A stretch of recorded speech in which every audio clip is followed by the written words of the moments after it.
কষ্টে বুকটা ফেটে যাচ্ছে। আল্লাহ, আমি তো যথেষ্ট দোয়া মনে করে সারতে পারি নাই। আল্লাহ, মিনাতে আল্লাহ তাআলা মানুষকে ধৈর্যের পরীক্ষাটা দেওয়ায়। এই দিনে যেই পরিমাণ মানুষকে দোজখের আগুন থেকে মাফ করেন, সারা বছরে আর কোনো দিনে এরকম হয় না। যাদের পক্ষে সামর্থ্য আছে আল্লাহর ঘরে পৌঁছানোর, তাদের জন্য হজটা কি হয়ে গেছে? ফরজ। নিশ্চয়ই আল্লাহ সমস্ত সৃষ্টি জগতের থেকে অমুখাপেক্ষী। আল্লাহর পক্ষ থেকে যদি ডাক আসে ভাইয়া, কোনো কিছু তোমাকে আটকাইতে পারবে না ইনশাআল্লাহ। আঙ্কেল আমাকে জিজ্ঞাসা করতেছেন, ছোট ছোট বাচ্চা রেখে কিভাবে গেলে, এত বড় সাহস কিভাবে হইলো?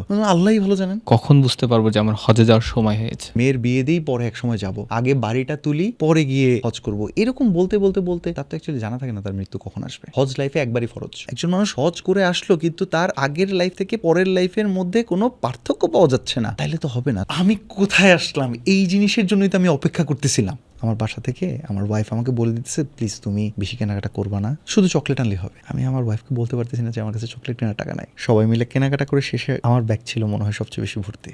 হজটা যেন শুরু হয় অ্যাকচুয়ালি নিয়ত থেকেই। তুমি হজের নিয়ত করে ফেলছো, তোমার আসলে জার্নিটা অনেকটা শুরু হয়ে গেছে। আসসালামু আলাইকুম সাজ্জাদ ভাইয়া। ওয়ালাইকুম আসসালাম রহমতুল্লাহ ফয়সাল। তো হজ করে আসলেন। আলহামদুলিল্লাহ। অভিজ্ঞতাটা কেমন ছিল? আলহামদুলিল্লাহ।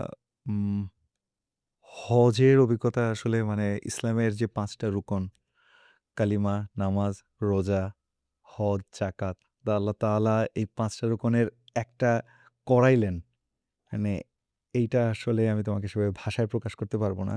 আমি তোমাকে এতটুকু বলতে পারি যে হজে না গিয়ে আমি কখনোই কল্পনা করতে পারতাম না যে আল্লাহ তাআলা এখানে একটা মানুষকে কিভাবে পরিণত করেন, বা আ আমি তো এখনো বলতে পারবো না যে আমার হজ কবুল হয়েছে বা এরকম কিছু। কিন্তু আমি অবশ্যই আল্লাহর কাছে দোয়া করি এবং আমি চাই কবুল হোক, মাবরুর হজ হোক। বিকজ মাবরুর হজের আসলে প্রতিদান আল্লাহ তাআলার কাছে জান্নাত ছাড়া আর কিছু না। আলহামদুলিল্লাহ। আমি তো আল্লাহর কাছে এটাই চাইবো যে আল্লাহ যেন নিষ্পাপ হিসেবে কবুল করেন ইনশাআল্লাহ। এটা আমার জন্য অনেক ব্লেসড একটা জার্নি ছিল। আর অ্যাডিশনালি তো সাথে নাফিস ছিল। সো ২ বন্ধু, ২ বিজনেস পার্টনার একসাথে অনেক কাজ করতেছি। এখন ২ জনকে আবার আল্লাহ আরাফাতি ভাই বানায় নিছেন। ইয়াপ! সো যেই বন্ধু আমরা একসাথে কাজ করতেছি, একসাথে ফাইট করতেছি, দাওয়ার কাজ হোক, বিজনেস হোক, যেকোনো কিছু হোক। সেই ২ জন ৪০-৪২ দিন একসাথে আল্লাহর ঘরের ওখানে থাকা এবং হজ কমপ্লিট করতে পারা। আলহামদুলিল্লাহ, হোয়াট আ জার্নি! আলহামদুলিল্লাহ। এবার হজে আপনার সবথেকে বেস্ট মেমোরি কোনটা? মানে ৪০ দিন একসাথে থাকলেন এবং আমি যাওয়ার আগে আপনাকে দেখছি যে অনেক এক্সাইটেড ছিলেন যে ওখানে হ্যাঁ, হ্যাঁ। এই কয়দিনের ভিতরে আপনার কোন জিনিসগুলো আপনার এখনো মেমোরিতে আছে যে আসলে আপনি আরেকবার হজে গিয়ে ওইটা এক্সপেরিয়েন্স করতে চান? আল্লাহ অ্যাকসেপ্ট, আমিন। সো আমার কাছে মনে হয়েছে বুঝছো পুরো আম দেশ থেকে তো অনেকে যায়, কেউ যায় হচ্ছে শর্ট প্যাকেজে, কেউ হচ্ছে আমাদের মতো একটু বেশি সময় নিয়ে যায়। সো ৩৫ দিন থেকে ৪০-৪৫ দিনের মতো একটা লং সময়ে যারা যেতে পারে, যেমন আমি, তো অনেক ভালো লাগা কাজ করে বুঝছো? ১ম থেকে যে একটু ফাঁকা, ফাঁকা পাইছি, হ্যাঁ? এখানে আম মানে কাবা ঘরের কাছে, খুব কাছে ক্লোজে চলে যেতে পারতেছি, আলহামদুলিল্লাহ। কিন্তু যত সময় যেতে থাকে হজের যে আসল বিষয়টা চলে আসে, অর্থাৎ ৮ই জিলহজ, ৯ই জিলহজ, ১০ই জিলহজ, মানে আসল যে কাজ, সেই মেমোরিগুলো না, মানে এর আগের সব মেমোরিগুলোকে মনে হয় যেন ছাপায়া যায়।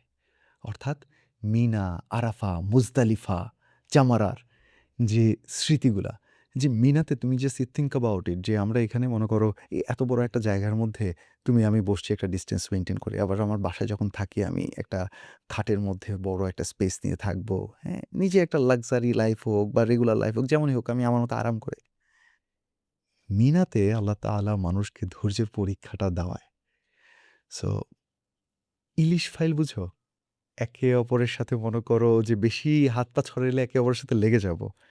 মনে করো আমাদের যে স্টুডিও স্পেসটা, এইরকম জায়গার ভেতরে আ মানে যদি তুমি আ ২০ টা বেড ফেলে দাও এবং সেই জায়গায় যদি অনেকগুলো মানুষ থাকে এবং ১ম এ তোমার কাছে মনে হবে এটা কিভাবে সম্ভব?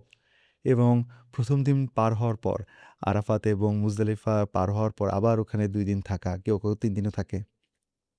সো মিনাতে এই এতগুলো দিন থাকতে, থাকতে একে অপরের সাথে যে ভাই একটা বন্ডিং হয় না? হুম।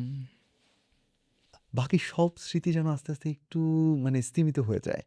ওই দিনগুলার এক্সাইটমেন্ট, যে একেকটা রাত পার হচ্ছে। আ ১ম মিনায় যেরকম রা মিনাতে থাকা এবং তারপরের দিন আরাফাতে যাইতে হবে। কারণ যে আরাফার দিন পেল সে হজ পেল।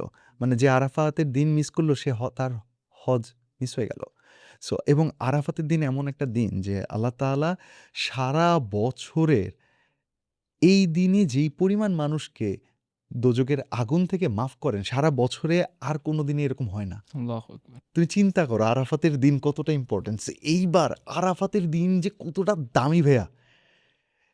মনে করো মাগরিবের সময় হয়ে যাচ্ছে, মানে আরাফাতের দিন শেষ হয়ে যাচ্ছে ভাইয়া, মানে কষ্টে বুকটা ফেটে যাচ্ছে। আল্লাহ আমি তো যথেষ্ট দোয়া মনে হয় করে সারতে পারি নাই আল্লাহ। আরেকটু দোয়া করতে পারলে ভালো হতো। হ্যাঁ, আজান ভাই নরমালি কি হয়, মাগরিবের আজান দিয়ে দিছে, ইউ গো ফর মাগরিব, আজান দিয়ে ফেলছে কেন, মানে বুক ফাটা একটা কান্না চলে আসতেছে যে আরেকটু সময় পেতাম।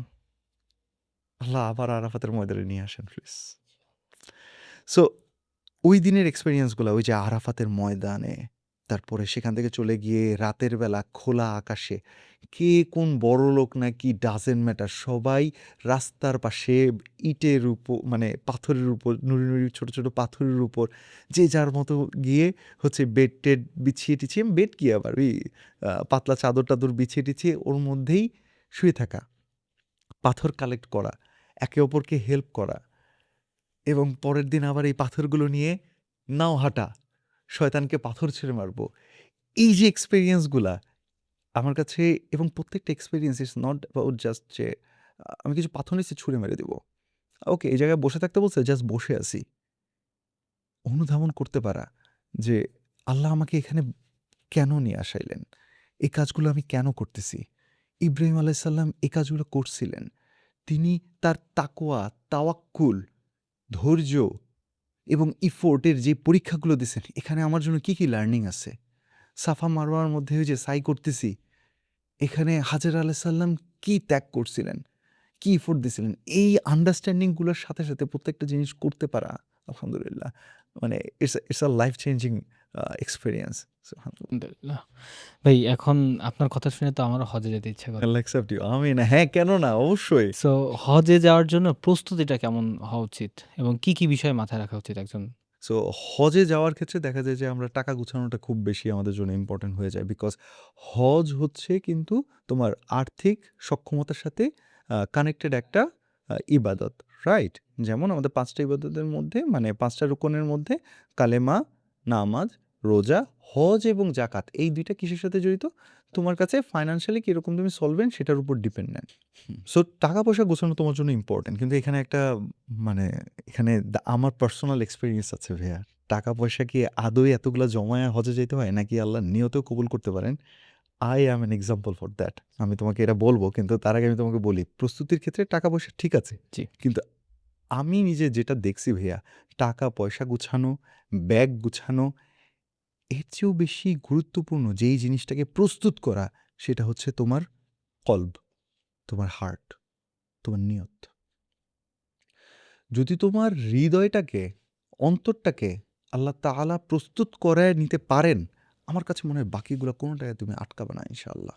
কিন্তু সাধারণত সবাই তো মনে করে টাকা না থাকলে যাইতে পারব না। আপনি কি আগে থেকে টাকা গুছায় রাখছিলেন হজে যাওয়ার জন্য? না, আমার কথা শুনলে তো অনেকের কাছে অবিশ্বাস্য মনে হতে পারে, কিন্তু আল্লাহ তাআলার কাছে কোনো কিছুই অসম্ভব না।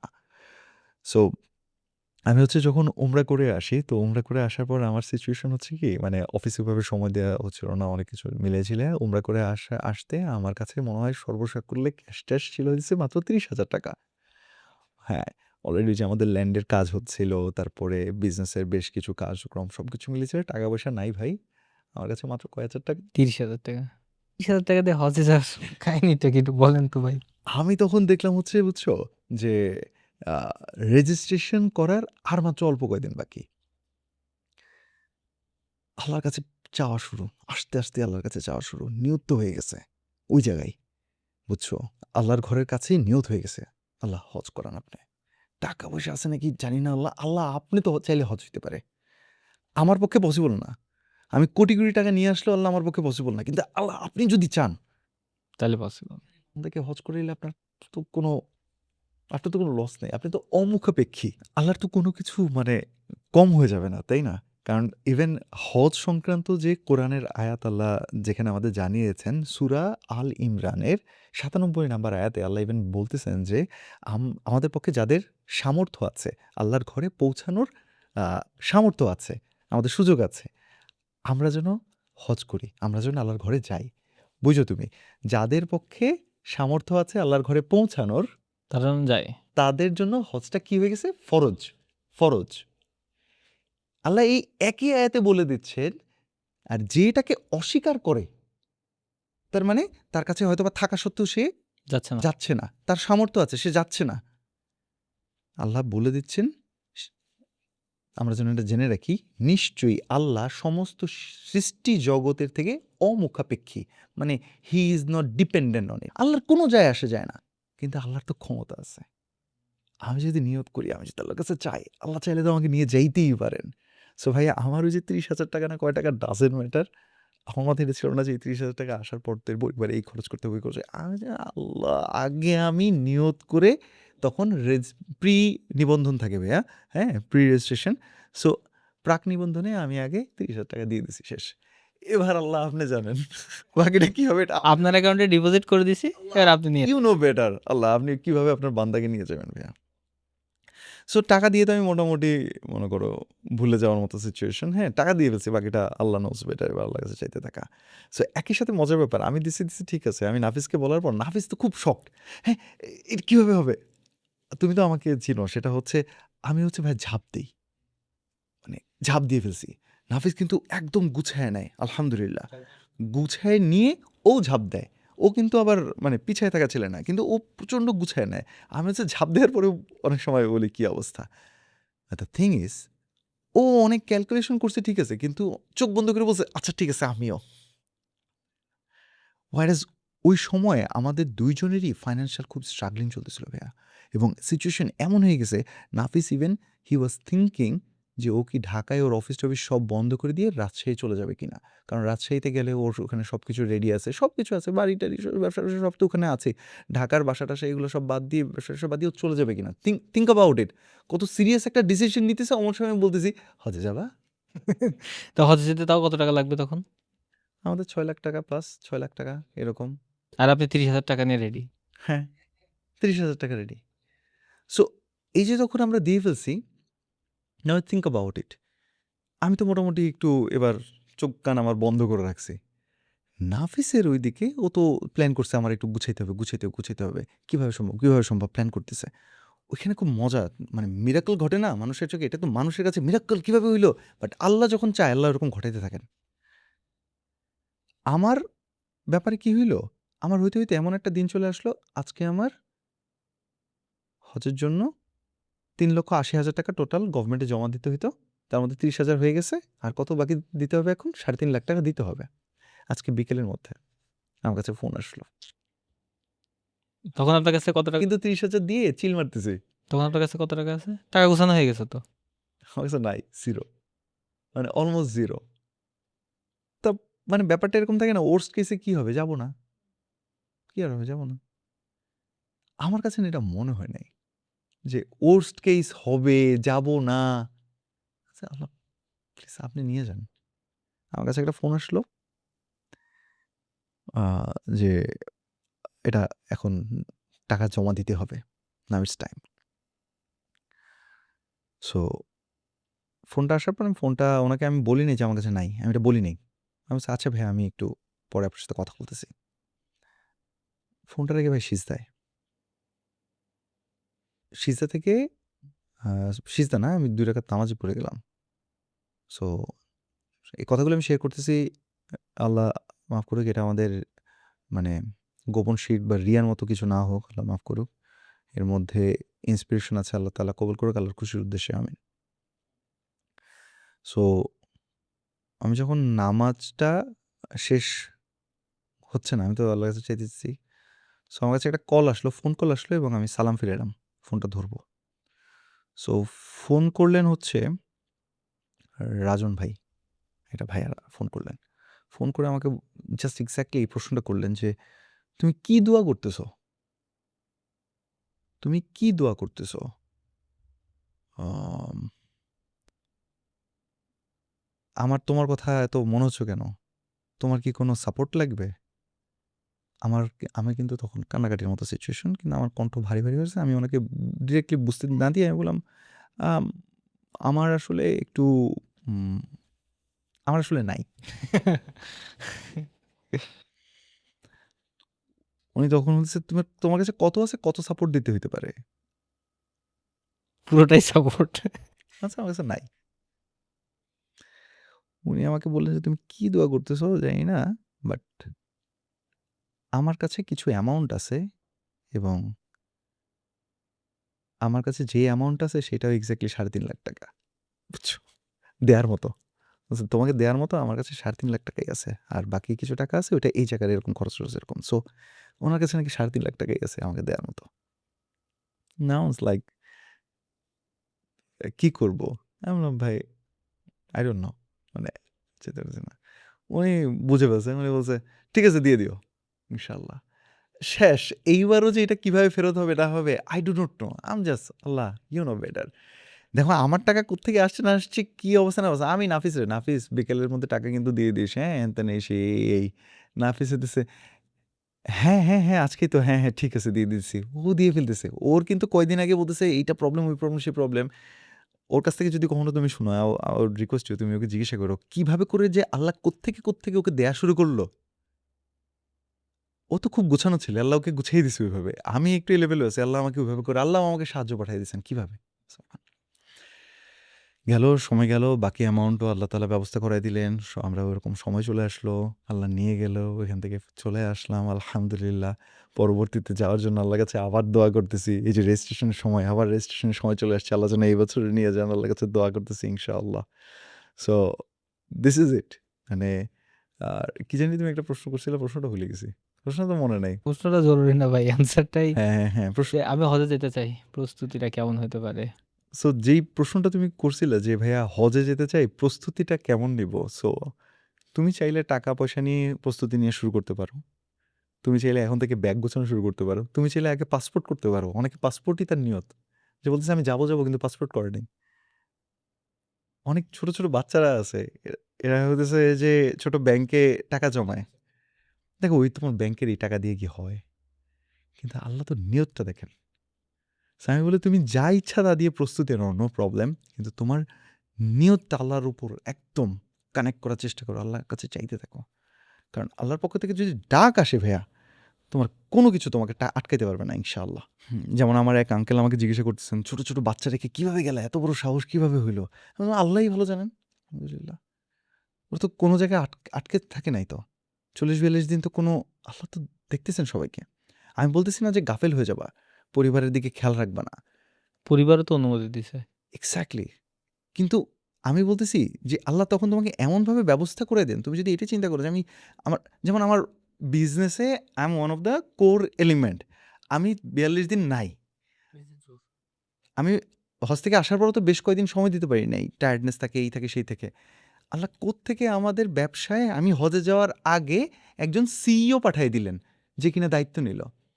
শুধু সে না, একজন ক্রিয়েটিভ ডিরেক্টর পাঠায় দিল। সো তুমি নিয়ত করতেছো আর আল্লাহর লোকজন অনেকে আমার কাছে মনে করো অনেক টাকা, কিন্তু আমি অফিস চালানোর মতো একজন ভালো সিইও পাইতেছি না। আমি কি এই টাকা দিয়ে কি করব? আমি বলছি আমার টাকা আছে কিন্তু হজে যাওয়ার মতো সময় নাই। কি হবে? আল্লাহ ব্যবস্থা করায় দিবে একটার পর একটা জিনিস। সো ইটস অ্যাবাউট তুমি নিয়তটা করতেছো নাকি? নিয়ত কতটা স্ট্রং?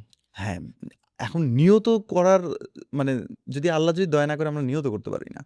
সো আমি বলব আল্লাহর কাছে দোয়া করতে থাকি, আল্লাহ আমাকে স্ট্রং নিয়ত করার সুযোগ দেন আল্লাহ। আমিন। হজে যেতে চাই। ইনশাআল্লাহ। কখন বুঝতে পারবো যে আমার হজে যাওয়ার সময় হয়েছে? আরে মাশাআল্লাহ গুড। Very good question.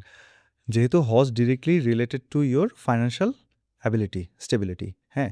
আ মানে আল্লাহ বলে দিছেন যে যার পক্ষে সম্ভব তার ঘরে পৌঁছানো, তাই না? কাবায় পৌঁছানো তাদের উপরই হজ কি? ফরজ। ফরজ। এখন তুমি তো পাসপোর্ট ভিসা ছাড়া সাইকেল চালায়া হাঁটা দিলেই, রওনা হয়ে দিলে এভাবে তো আর হচ্ছে না। সো আ তুমি যদি বাংলাদেশের রেগুলার স্টাইলে রেগুলার যেভাবে যায়, হ্যাঁ? হজ ৩ রকমের হয়। তামাত্তু, ইফরাদ এবং কিরান। বাংলাদেশ থেকে মেইনলি আসলেই তামাত্তু হজটা করা হয়। এনিওয়ে নবী সাল্লাল্লাহু আলাইহি ওয়াসাল্লাম তার জীবদ্দশায় একবার হজ করছিলেন। তিনি কিরান হজ করছিলেন। কিন্তু তিনি হজ করার অবস্থায় তার কাছে যখন আল্লাহ তাআলা আরো আ জ্ঞান পাঠাইলেন, তখন তিনি তামাত্তু সম্বন্ধেও জানতে পারলেন এবং তিনি বললেন, "আমি যদি আগে জানতাম তাহলে আমি তামাত্তুই করতাম।" সো বাংলাদেশ থেকে মানুষ মেইনলি তামাত্তু হজটা করে। সো ওইটা ডিটেইলে আমি যাব না। বাট মনে করো তুমি তামাত্তু হজ করবা। হ্যাঁ, এগুলার যে রেগুলার প্যাকেজেস গুলা আছে, সেইটার মধ্যে একদম মানে কমের দিকে যদি তুমি যাও, তাও ভাইয়া তোমার কাছে যদি মনে করো ৬ ৳৬.৫ লাখ টাকার মতো থাকে, অলরেডি তোমার উপর হজ ফরজ হয়ে গেছে। You are welcome. মাশাআল্লাহ। সো আ উম বাংলাদেশে কিন্তু একটা বড় সংখ্যক মানুষেরই অলরেডি হজ ফরজ হয়ে গেছে। আবার অনেকে দেখা যায় ইয়াং বয়সে হজটা ফরজ হয়ে গেছে কিন্তু তারা ডিলে করতে থাকে, ডিলে করতে থাকে, ডিলে করতে থাকে। কেউ হয়তোবা বলে যে একটু লাইফটা দেখি, বুঝি, কিছু উল্টাপাল্টা কারণ হজ তাদের মাথায় এটা থাকে হজ করার পর তো আর উল্টাপাল্টা কিছু করা যাবে না। হ্যাঁ। হ্যাঁ? কারণ হজের সবচেয়ে মজার ব্যাপার কি? হজ না ওই আরাফাতের দিন শেষ হয়ে গেছে এটা না ভেবে মাথায় রাখতে হয় কি? হজের এই লাইফটা শুরু হইল মৃত্যুর আগ পর্যন্ত এটাকে ধরে রাখা। হুম। সো মানুষ এটা বুঝে বলে কি আমি একটু পরে যাই, পরে যাই, পরে যাই। আবার কেউ নানান রকম প্রতিবন্ধকতা তাদের চোখে পড়ে। আ কখনো নানান রকম চাপ হইতে পারে, শয়তানের ওয়াসওয়াসা হইতে পারে। কারণ শয়তান চাবে না তুমি হজ করো। সো হইতে পারে যে মেয়ের বিয়ে দিই পরে একসময় যাবো। আগে বাড়িটা তুলি কারণ আমি মরে গেলে আমার পরিবার কোথায় গিয়ে উঠবে, কি খাবে, পরে গিয়ে হজ করব। এরকম বলতে তার তো অ্যাকচুয়ালি জানা থাকে না তার মৃত্যু কখন আসবে। সো অনেকে হজ করে যেতে পারেন না। আমি হজ থেকে ফেরত আসার পর আমাদের একজন দাদু আছেন। তিনি আফসোস করে বলতেছিলেন যে তার হাসব্যান্ড মানে তিনি মানে এভাবে করে বলেন নাই তো যে আমার হাসব্যান্ড এভাবে করে তিনি বলতেছিলেন যে, "কি লাভ হইল? কি লাভ হইল? কতবার বললাম, নাতি কতবার বললাম যে আপনি হজটা করেন, আপনি হজটা করেন। এত জমি রেখে গেল। একটা বিক্রি করলেই তো হইতো।" মানে তিনি আফসোস করতেছেন তার হাসব্যান্ডের জন্য। তিনিও যাইতে পারলেন না এবং তার বড় ছেলে তিনিও আল্লাহ তাকেও নিয়ে গেছেন। বলে কি যে, "তুইও করতে পারলি না।" মানে খুব কষ্ট পাচ্ছিলাম। আমি দেখতে পাচ্ছিলাম দাদুটা খুব মানে আবেগে থাকে না কিছু মানুষ empathetic হয়ে মনে করো সন্তান পড়ে গেছে, কষ্টের চোটে ওটাকে আরো বলে, হ্যাঁ? কারণ কষ্ট তার বুকে লাগতেছে। সো ওই আফসোসটা যেন করতে না হয় যে, ইস! এত কিছু রেখে তো শেষ পর্যন্ত চলেই গেল। সে তো হজটা করতে পারল না। সো তোমার কাছে ওই যে বললাম না ৳৬,০০,০০০ ৳৬,৫০,০০০ র মতো এভেইলেবল প্যাকেজ ফেয়ার। আমি বলতেছি না তুমি এখন হজে তুমি যে পরিমাণ খরচ করবা ইনশাআল্লাহ আল্লাহ তাআলা তোমাকে কখনো তার চেয়ে নিচে নামাবে না। এই কথা চিন্তা করে অনেকে বলে কি তাইলে আমি ৳১০,০০,০০০ খরচ করি, ৳২০,০০,০০০ খরচ করি। খরচ করি বেশি, হ্যাঁ? কারণ এটা তো ওই জায়গায় ইনভেস্টমেন্ট। হ্যাঁ? কিন্তু এটার জন্য ডিলে করো না। হজ লাইফে একবারই ফরজ। এরপরে বাকি যেগুলা করবা এটা আর কিন্তু ফরজ থাকতেছে না। ইউ আর গেটিং সওয়াব ইনশাআল্লাহ। বাট একবার ফরজ। তো তোমার যখন ফরজ হয়ে গেছে, এটা তোমার ৳৬,০০,০০০ ৳৬,৫০,০০০ আছে ভাই। হজ করে ফেলো ইনশাআল্লাহ। পরিবারের একটু চলার জন্য কিছু টাকা দিয়ে তুমি চলে গেছো। ইনশাআল্লাহ আস্তে আল্লাহর কাছে চাইতে যেতে কত কিছু আরো আসবে। সো তোমার যদি অলরেডি এরকম একটা অ্যামাউন্ট হয়ে থাকে, অলরেডি তোমার জন্য ফরজ। আমাদের আসলে লোকাল এরিয়াতে কিংবা আশেপাশের মানুষ চিন্তা করে যে বয়স হোক তারপর হজে যাবে। হুম। তো হজে যাওয়ার বয়সটা আসলে কত? এই যে এখন তুমি যদি আমারে বলো যে ভাই সৌদি গভর্নমেন্ট কত বয়সের নিচে যাইতে দেয় না, সেইটা আমি তোমারে বলতে পারি। আ এবারও মনে হয় দেখা গেল ১৪ বছরের নিচে ইয়েদেরকে অ্যালাউ করতেছে না। হ্যাঁ? কারণ যে অনেক মানুষের মধ্যে ছোট বাচ্চাদের হারায় যেতে পারে। উমরাতে ছোট বাচ্চাদের নিয়ে যায়। কিন্তু হজে দেখা যাচ্ছে যে আ একদম সৌদির যারা ওইখানে লোকাল তারা ওরকম উমরা বা বিভিন্ন সময় বাচ্চা-টাচ্চা নিয়ে আসতে পারতেছে। বাট হজের পারমিট ওভাবে করে ছোট বাচ্চাদের তো দেয়ই না। সো ১৪ র উপরে আছো তুমি যাও হজ করে ফেলো। তুমি আবার কিসের ৭০ এর জন্য অপেক্ষা করতেছো? ইনশাআল্লাহ। ভাই বুঝতেই পারতেছি যে হজে যাওয়াটা কতটা ইম্পোর্টেন্ট। কিন্তু যদি প্র্যাকটিক্যাল কথা বলি, সবকিছু গুছায়-টুছায় নিয়ে একটু ফ্যামিলি, টাকা-পয়সা আরেকটু গুছায়ে তারপরে কি হজে যাওয়া ভালো? আপনার কি মনে হয়? দেখো আমি তোমাকে তো প্রেশারাইজ করতে পারি না। কিন্তু আমি তোমাকে একটা হাদিস শেয়ার করি।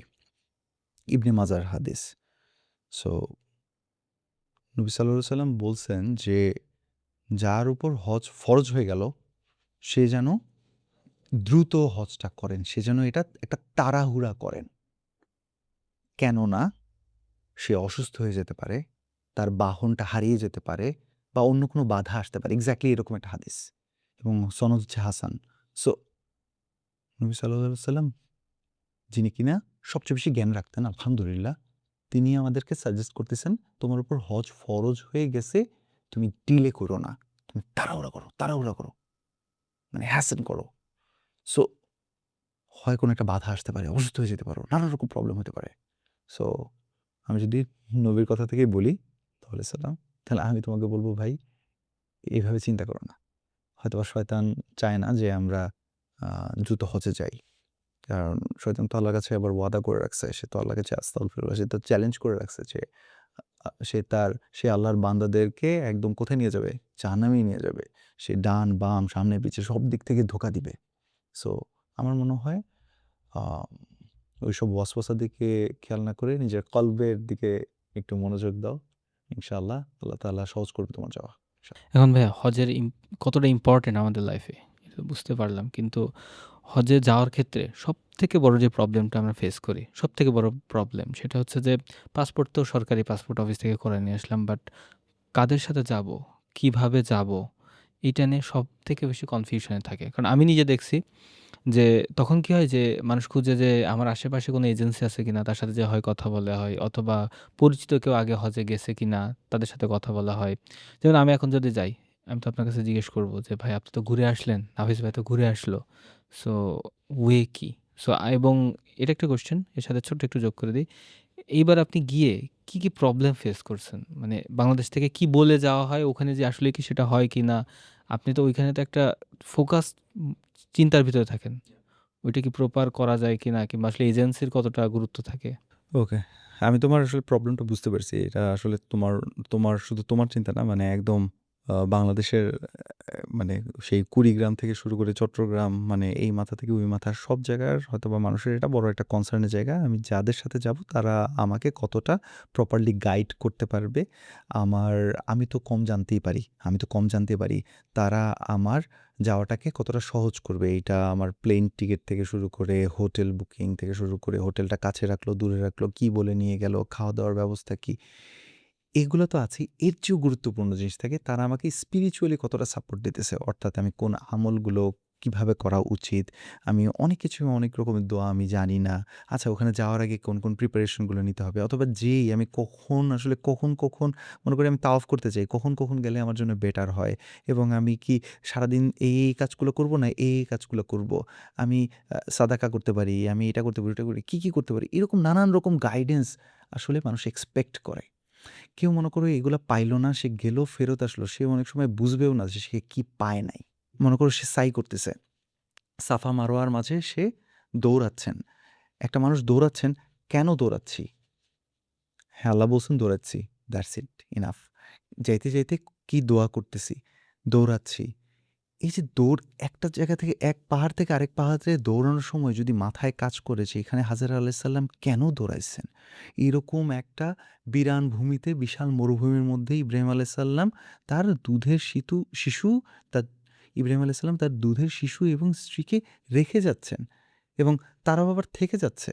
তার প্রশ্ন করতেছেন, "আপনি আমাকে কি এরকম জায়গায় রেখে যাবেন?" তিনি কোনো অ্যান্সার না দিয়ে উল্টাতে সরে যাচ্ছেন। আবার প্রশ্ন করলেন, "আল্লাহ আপনাকে এমনটা করতে বলছেন?" তিনি তখন অ্যান্সার দিলেন, "জি।" এবং যখন শুনলেন আল্লাহ এমনটা করতে বলছেন, তখন বলতেছেন, "তাহলে নিশ্চয়ই আল্লাহ আমাদের ধ্বংস হইতে দিবেন না।"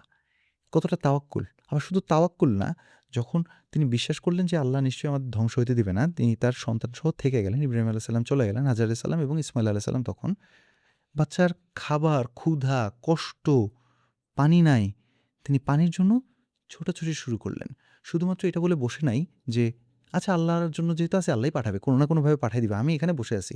না, তাওয়াক্কুলের পাশাপাশি এফোর্ট। দেখো লাইফ চেঞ্জিং একেকটা কি? রিয়ালিটি এবং লেসন। তিনি কিন্তু দৌড়াচ্ছেন। একবার সাফা, একবার মারোয়া। সাফা মারোয়ার মধ্যে দৌড়ানোর পর আশপাশে দেখার পর তিনি যখন দেখছেন যে কোথাও পানি নাই, ২ বার দৌড়াইলে তো শেষ হয়। কেন ৭ বার দৌড়াইলেন? দেখো আমি দেখে ফেলেছি এই জায়গায় এটা আমার দ্বারা হবে না। এরপরও যে অ্যাডিশনাল ডাবল এফোর্ট, ট্রিপল আরও বেশি যে এফোর্ট দিলেন, ৭ বার যে দৌড়ালেন, এই লার্নিংটা নিয়ে, এই চিন্তাটা নিয়ে তার তাওয়াক্কুল, তার ডেডিকেশন, তার স্যাক্রিফাইস এটাকে কল্পনা করে যখন তুমি দোয়া করবা ভাই, সো তুমি যখন দেশ থেকে যাও, তখন তুমি এক্সাক্টলি এজেন্সির সাথে তুমি অনেক কিছুই এক্সপেক্ট করবা এবং এজেন্সি চুজ করার সময় তোমার এটা করা উচিত, কে তোমাকে স্পিরিচুয়ালি হেল্প করতে পারতেছে ইনশাআল্লাহ। বিকজ তুমি হজে যাবা, ফেরত আসবা, তোমার যদি লাইফের পরিবর্তন না আসে, তোমার আচরণগত পরিবর্তন, তোমার আমলগত পরিবর্তন, তোমার আত্মীয়স্বজনের সাথে তোমার আ যেই সম্পর্কটা সেটা যদি উন্নত না হয়, প্রতিবেশীর সাথে উন্নত না হয়। আমি তোমাকে একটা ছোট্ট উদাহরণ দেই। আমি যে এলাকায় থাকি দেখো আমি প্রতিবেশীর সাথে ওইভাবে কোনো যোগ সাজস্য আমাদের নাই। দেখছি শেষ। লিফটে উঠছি, নামছি শেষ। তো আমি দেখতেছি কি প্রতিবেশীর সাথে সম্পর্ক রক্ষা করা, তাদের দেখভাল করা, তাদের সাথে ভালো একটা উঠবস, এই যে একটা আমল গুরুত্বপূর্ণ, এত গুরুত্ব দেওয়া হয়েছে। আমার লাইফে তো এই আমলটা আমি করতে পারতেছি না। আমি হজে থেকে আল্লাহর কাছে এটা নিয়ে দোয়া করছি ভাইয়া, এবং হজ থেকে আসতে বাকি আমার বউ খালি বলে বেড়াচ্ছে আমাকে, "পাশের বাসার ভাবি দাওয়াত দিছে, পাশের বাসার ভাবি দাওয়াত দিছে।" আমি কি অবস্থা? এবং আমার বউ আমার নেচার অনুযায়ী যায়, সে আমার পাশের বাসার ওনাদেরকে বলে রাখছে কি যে, "ও মনে হয় আসবে না। হ্যাঁ, ও তো আসবে না। আপনাদের পরিবারে তো আবার মেয়েরা আছে, ও তো আবার আসবেই না।" এরকম টাইপের বলে টলে রাখছে। আমি আবার উল্টা আমি বলি, "আরে ভাই, এটা তো আল্লাহর কাছে চেয়ে নিছি। উনি তো দাওয়াত দেওয়ার কেউ না। আল্লাহ, আল্লাহ ব্যবস্থা আল্লাহ করে দিছে। ব্যবস্থা করেছে। আমি তো আল্লাহর কাছে চেয়ে নিছি। আমি না করব কেমনে?" এবং ভেরি ইন্টারেস্টিং, আমি এরপর থেকে দাওয়াতকে না বলা কমায় দিছি অনেক। আগে তো মুখ তো মুখ যাই বলুক না কেন, এবার বলছি, "না, না, না, না, না। This is important for me. আমার যাইতে হবে।" সো ওখানে গিয়ে হ্যাঁ, তাদের দিকে না তাকায়া সুন্দর করে তাদের সাথে সুন্দর একটা আলোচনা, একটা সুন্দর সম্পর্ক তাদের সাথে, এবং একে অপরকে জানা, তাদের কোনো প্রয়োজনে আমরা কাজে আসতে পারি কিনা, আমাদের কোনো প্রয়োজন তারা কাজে আসতে পারে কিনা। এরকম এত সুন্দর একটা সম্পর্ক তৈরি হইলো তাদের সাথে, তাদের ফ্যামিলির সাথে। সো এটা তো হজের একটা লার্নিং। আমি তোমাকে যেটা বলতেছিলাম, একজন মানুষ হজ করে আসলো কিন্তু তার আগের লাইফ থেকে পরের লাইফের মধ্যে কোনো পার্থক্য পাওয়া যাচ্ছে না। তাইলে তো হবে না। সো এজেন্সি তোমাকে শুধুমাত্র টিকিট এগুলো ব্যবস্থা করে দিবে না। এগুলো তো মাস্ট, এগুলো তো করতেই হবে। কিন্তু এর পাশাপাশি তোমার স্পিরিচুয়াল জার্নিটা যেন বেটার হয়। তোমার হার্টটা যেন আসলে একটা ট্রান্সফরমেশনাল জার্নি দিয়ে পরিবর্তিত হয়। যে কারণে আমরা কল্ব নিয়ে কাজ করতেছি। যে কল্বের আসলে ট্রান্সফরমেশন। জাস্ট আগে আমি জিন্স প্যান্ট পরতাম, এখন আমি জুব্বা পরি। It's not like that.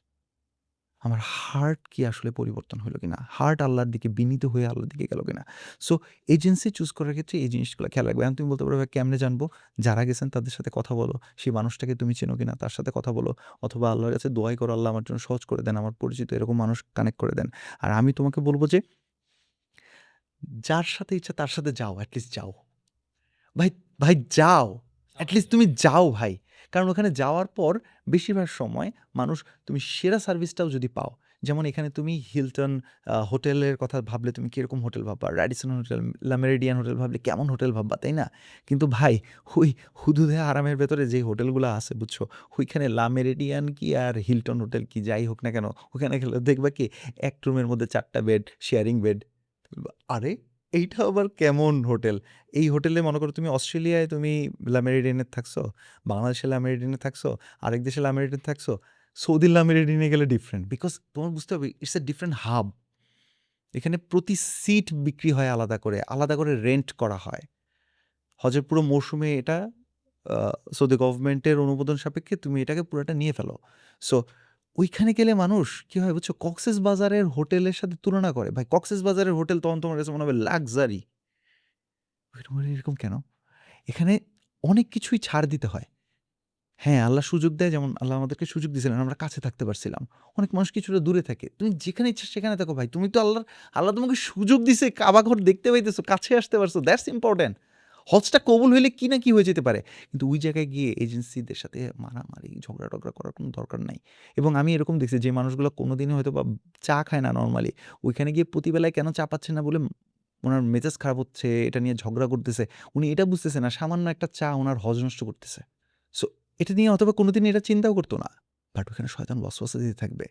এবং আমি খুব মজার একটা কথা বলি তোমাকে, আমাদের কাফেলায় এরকম মানুষ পাইছি যে মানুষের জন্য খাইটা বেড়াচ্ছে, বুঝছো? হাজিদের জন্য খাবার গোপনে কিনে মুয়াল্লিমেরকে দিয়ে দেয় যে, "একটু সবাইকে একটু তরমুজ কিনে দিলাম, সবাইকে একটু খাওয়াই দিয়েন। ডিনারের সময় তরমুজ কেটে দিয়ে দিয়েন।" তারপর মনে করো খাবার আসতেছে, সে ধরে টেনে নিয়ে যাচ্ছে। কাউকে হেল্প করতে হবে, ধরে হেল্প করতেছে। মুয়াল্লিমের মতো সেও দৌড়াচ্ছে, এটা করে, ওইটা করে, সেটা করে।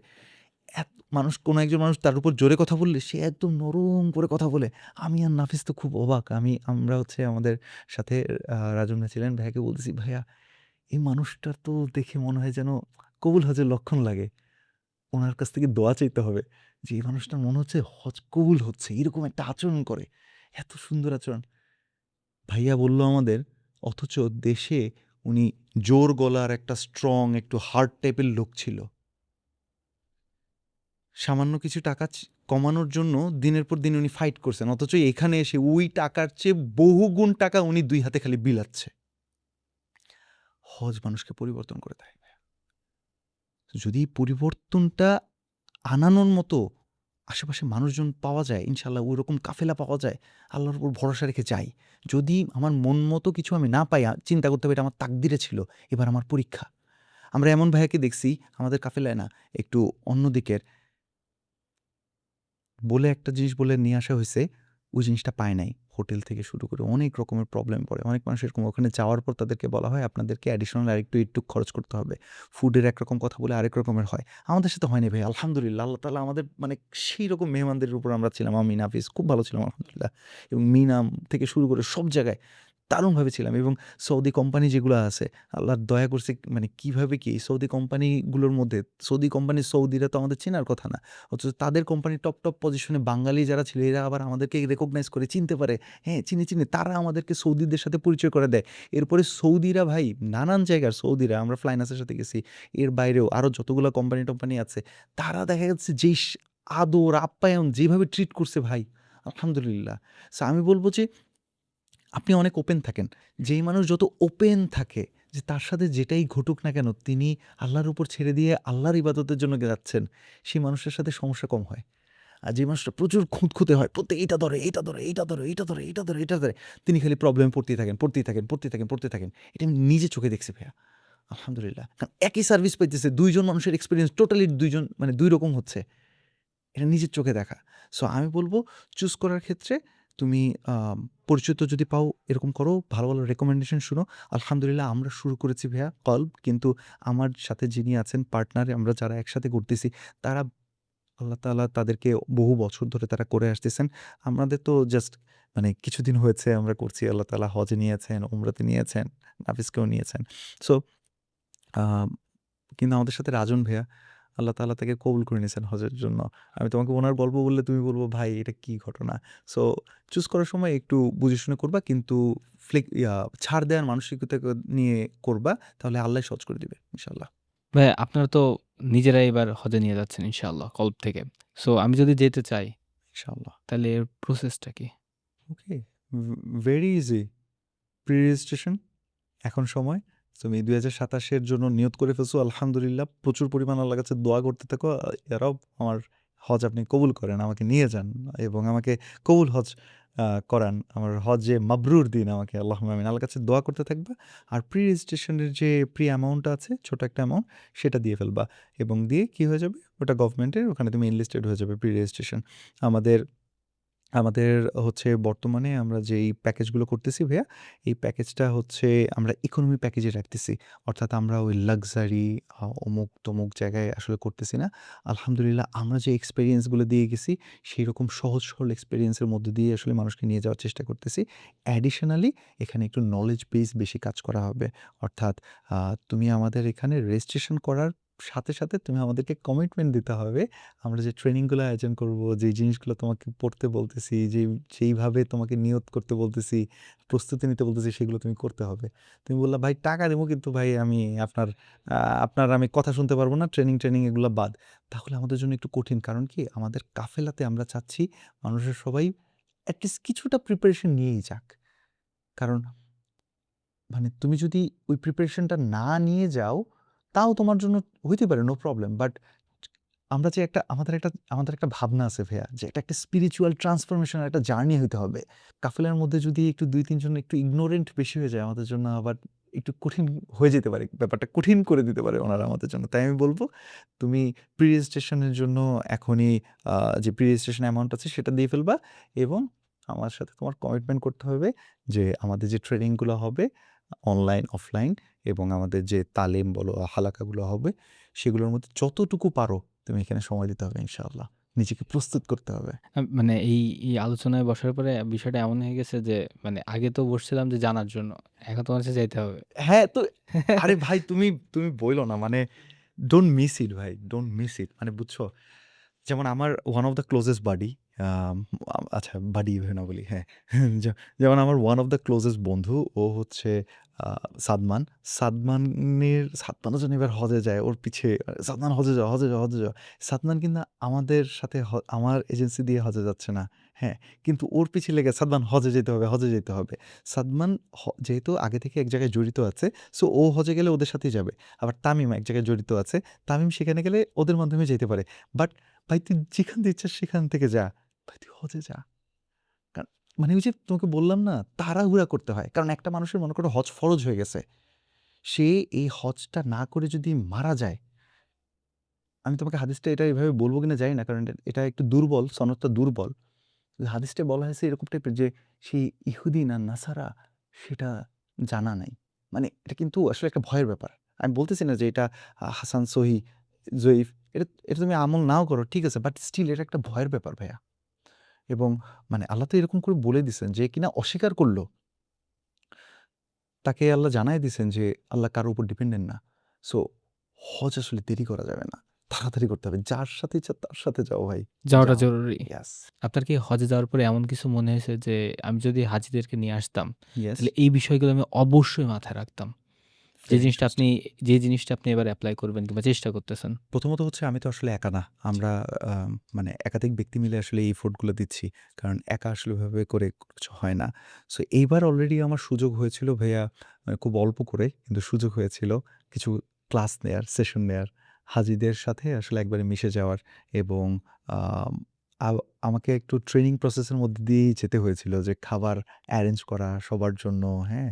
যেমন আমাদের বড় একটা কাফেলা ছিল, তাদের সবার জন্য আমি একবার দায়িত্ব নিয়ে এই কাজগুলো করতেছি। আমাদের মুয়াল্লিম কিছুটা অসুস্থ হয়েছিলেন। সো তিনি আমার উপর দায়িত্ব কিছুটা দিলেন। আমি দৌড়ঝাঁপ করে কাজগুলো করতেছিলাম এবং তিনি আবার অ্যাপ্রুভাল দিচ্ছিলেন। পাস হইছে, পাস হইছে। বিকজ আমার অন্তরে তো হচ্ছে আল্লাহ আমি এই খেদমতের কাজ আমি করতে চাই। খাওয়া, থাকা বা যাতায়াত এগুলো তো সলভ করতে হচ্ছে। এগুলো যেন বেস্ট পসিবল ওয়েতে হয় সেটা তো এনশিওর করতে হচ্ছে। বাট এর বাইরেও নলেজ বেস, ইলম, হিকমার অনেকগুলো জায়গা আছে যেগুলো নিয়ে আসলেই কাজ করতে হয়। আমি তোমাকে একবার উদাহরণ দিচ্ছিলাম যে আমি সাই কেন করতেছি? আচ্ছা আমি যে মিনায় যাচ্ছি, মিনায় আমার জন্য কি শিক্ষা আছে? আচ্ছা আমি যে জামারাতে যাচ্ছি, এই যে পাথর ঢিল মারতেছি, পাথর আসলে কি ওই দেয়ালে পাথর মেরে দিয়ে এসে চলে গেছি? আমরা সোশ্যাল মিডিয়ায় দেখেছি অনেকে পাথর মারা নিয়ে ভিডিও বানান, মজার ফানি কনটেন্ট তৈরি হয়। বাট এই পাথর মারার মাধ্যমে ওখানে তো আসলে শয়তান নাই তো, এটা তো দেয়াল। তুমি হচ্ছে ইব্রাহিম আলাইসাল্লাম তার সন্তান ইসমাইল আলাইসাল্লামকে নিয়ে যখন যাচ্ছিলেন কোরবানির উদ্দেশ্যে, তখন শয়তান যখন ধোঁকা দিচ্ছিল, শয়তানের দিকে পাথর ছুঁড়ে মারাকে তুমি কি করতেছো? মিমিক করতেছো। তুমি এরকম একটা অ্যাক্ট করতেছো। কিন্তু এটার মাধ্যমে আসল শিক্ষাটা কি? যে আমি হজ থেকে ফেরত আসবো? ছোট জামারা, মধ্যম জামারা, বড় জামারা, হ্যাঁ? অনেকগুলো জামারা আছে, হ্যাঁ? বড় শয়তান, মেজো শয়তান, ছোট শয়তান, ব্যাপারটা এভাবে চিন্তা করতে পারো। আমি যে ওখানে পাথর ছুঁড়ে মারলাম, আমার ভেতরে কোনো লার্নিং কাজ করতেছে কিনা? অর্থাৎ দেশে ফেরত আসার পর ছোট কোনো একটা ওয়াসওয়াসা, ছোট একটা গুনার চান্স আছে। আমি কি সেই গুনার দিকে পাথর ছুঁড়ে মারতে পারলাম কিনা? এটা আমার নিজের জন্য বলতেছি আমি। যে শুনতেছে তার জন্য, তোমার জন্য ইনশাআল্লাহ। যেমন অনেক মানুষ দেখা যাবে কি এমন একটা লাইফ কাটাতে চায় যেটা কিনা মানে আল্লাহর পছন্দ মতো, কিন্তু তার রেগুলার লাইফে তিনি এটা করে উঠতে পারতেছেন না। আমি তো এই মানুষটাকে বলব, "ভাই আপনি এখন চিন্তা ভাবনা না করে আগে হজে চলে যান। আমি একদিন একদম সাধু সন্ন্যাসী হয়ে যাবো, সেদিন হজে যাবো।" ব্যাপারটা এটা না। আপনি জাস্ট হজে চলে যান। বলতেছে, "আমি নামাজ পড়তে চাই কিন্তু রেগুলারলি হয়ে উঠতেছে না।" ভাই হজে চলে যান। আচ্ছা আমি না ব্যবসা যেভাবে পরিচালনা করতে চাই আমার দ্বারা না কিছু আ মানে সততার ঘাটতি হয়ে যায়। আপনি হজে চলে যান। আমি আমার স্ত্রীর হক আদায় করা, সন্তানদের হক আদায় করায় কিছু গাফিলতি হয়ে যাচ্ছে। কিছু মানুষ তো টেরই পায় না। চোখে পর্দা পড়ে গেছে। টেরই পাচ্ছে না যে আমার দ্বারা ভুল হচ্ছে। কিছু মানুষ তো কিছুটা টের পায়। তাদের মনে সংশয় আসে। এক ধরনের অনুতপ্ততা কাজ করে। তাদের কলবে কিছু একটা হিট করতেছে। আমি বলব, "ভাই আপনি আগে চলে যান। দেন আপনি ফেরত আসার সময় ওই যে জামারাতে যে পাথর মারতেছে, ছোট আপনার যখন গুনার সুযোগ আছে আপনি ওয়াসওয়াসাতে পাথর মারেন। মধ্যম গুনাহ পাথর মারেন। বড় গুনার সুযোগ আস্তাগফিরুল্লাহ পাথর মারেন। সো এই যে পাথর মারা মানে কি নিজেকে ওখান থেকে রিফ্রেইন করা, সরিয়ে আনা। সো আমি বলব হজের পুরা যে একটা লার্নিং আছে, এটা কিভাবে একজন মানুষের হজে যাওয়ার আগেই তার অন্তরে কিছুটা দেয়া যায়, যেন সেখানে সে পৌঁছানোর পর তার কাছে মনে হবে যে, "আমি কোথায় আসলাম? এই জিনিসের জন্যই তো আমি অপেক্ষা করতেছিলাম। আমি মদিনায় আসলাম। মদিনায় আসলে কে ছিলেন?" আমি বললাম যে, "এটা হজরত উসমান রাদিয়াল্লাহু তাআলা আনহুর মসজিদ। এটার নাম হচ্ছে জিন্নুরাইন।" আমি বললাম, "এটা আবু বকর রাদিয়াল্লাহু তাআলা আনহুর মসজিদ।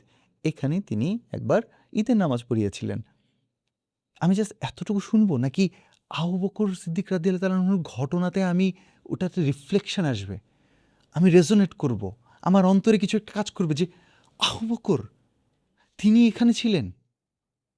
এটা কি সেই মানুষটা যিনি কিনা এই ত্যাগ স্বীকার করছেন? আমার ভেতরে সেটা কাজ করবে। সো আমাকে হজের আগে সেই প্রস্তুতি নেয়া। আমি একদম ব্ল্যাংক হয়ে ওখানে চলে যাব না। তারপর হজে সেগুলো প্রপারলি নলেজগুলোকে ইউটিলাইজ করে পারফর্ম করা, এবং হজ থেকে চলে এসে আমাদের সাথে যুক্ত থাকা, ইনশাআল্লাহ কলবের সাথে যুক্ত থাকা। আমাদের ইচ্ছা যারা চলে আসবে আমরা বলবো যে শেষ, উনি তো শেষ, উনি তো আমার আর হাজি না। না, আফটার সেল সার্ভিস আছে না, আফটার সেল সার্ভিস এই মানুষটা তার লাইফে যেন গাফিলতির দিকে আবার না আসেন। ভাই আমরা আমরা তো মানে হজের পর নিজেরা টের পাই যে কত রকমের হোঁচট খাওয়ার সুযোগ বাড়ে, মানে আরও যেন এলোমেলো লাইফের সুযোগ বেড়ে যায়। আস্তাগফিরুল্লাহ।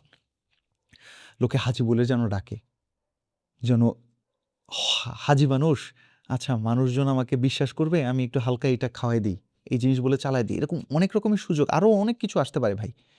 নামাজ কালাম থেকে শুরু করে অনেক রকমের দায়বদ্ধতায় অনেক রকমের গাফিলতির সুযোগ আছে, সেগুলো যেন আমি না পড়ে যাই। মনে করে একটা হরিণ, পবিত্র একটা হরিণ, ওকে একটা হিংস্র পরিবেশে ছেড়ে দিলে ওকে তো কামড়াকামড়ি করে ছিঁড়ে ফেলবে।